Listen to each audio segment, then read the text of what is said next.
আরতি দেখে আমরা ঠিক ঘাটের ওপরে একটা মার্কেট আছে, সেই মার্কেটটা আমরা এখন ঘুরতে বেরিয়েছি। এখানে বিভিন্ন রকমের খাবার, বিভিন্ন রকমের শপিং করার দোকান, সবকিছু আছে। একবার ঘুরে দেখিয়ে দাও। একবার দেখো পুরোটা শুধু।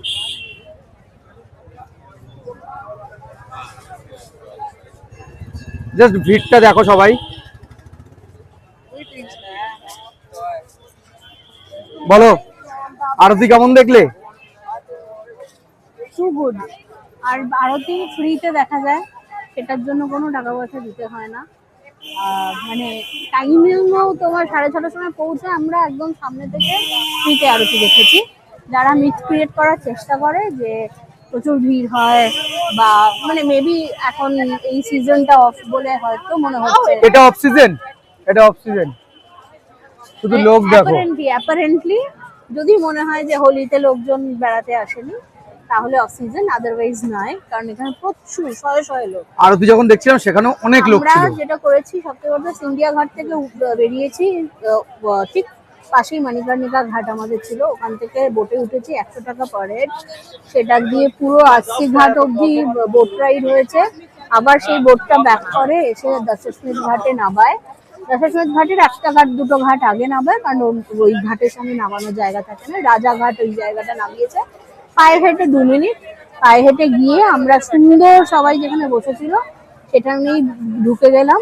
ঢুকে একদম সামনে থেকে ফ্রন্ট ভিউ, পুরো ফ্রন্ট ভিউতে আমরা আরতি দেখলাম এবং আরতিটা মানে পুরোটা দেখলাম শুরু থেকে শেষ। অনেককে দেখলাম যে ঠিক ওই প্রদীপ নিয়ে আরতিটা শেষ হওয়ার সাথে সাথে চলে গেল, ফাঁকা হয়ে গেল অনেকটাই ঘাট। অনেক বোটে করে বসে অনেক লোকজন দেখলো সবকিছু।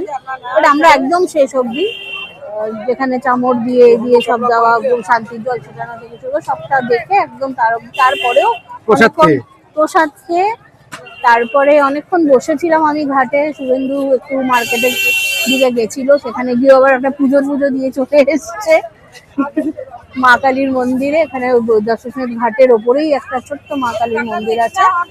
এসব করে তারপরে এখন আমরা এই মার্কেট এরিয়াটা ঘুরছি। মার্কেট এরিয়াটা তো মানে কলকাতার নিউ মার্কেটের মতো পুরো দেখতে পাচ্ছি যা, এবং কি নেই, শাড়ি থেকে শুরু করে খাওয়ার থেকে শুরু করে স্ট্রিট ফুড, চাট, ফুচকা, ভেলপুরি, ধোসা, চা, কফি, মালেও এখানকার স্পেশালিটি যে খাবারগুলো লাচ্ছি আর মালেও সব পাওয়া যাচ্ছে।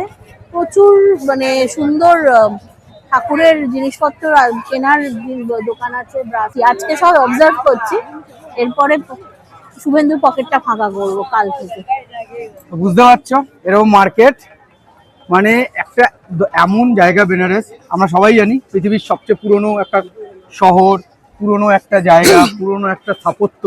সেখানে এসে আমি তো মানে মানে ভাষায় ঠিক প্রকাশ করতে পারছি না আমি কতটা মানে আধ্যাত্মিক থেকে শুরু করে মানে কি বলবো, আমি না মানে স্পেল বাউন্ড হয়ে যাচ্ছি।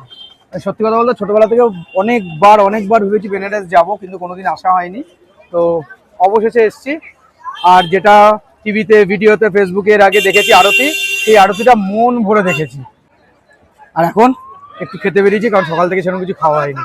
চলো টাটা, বাই।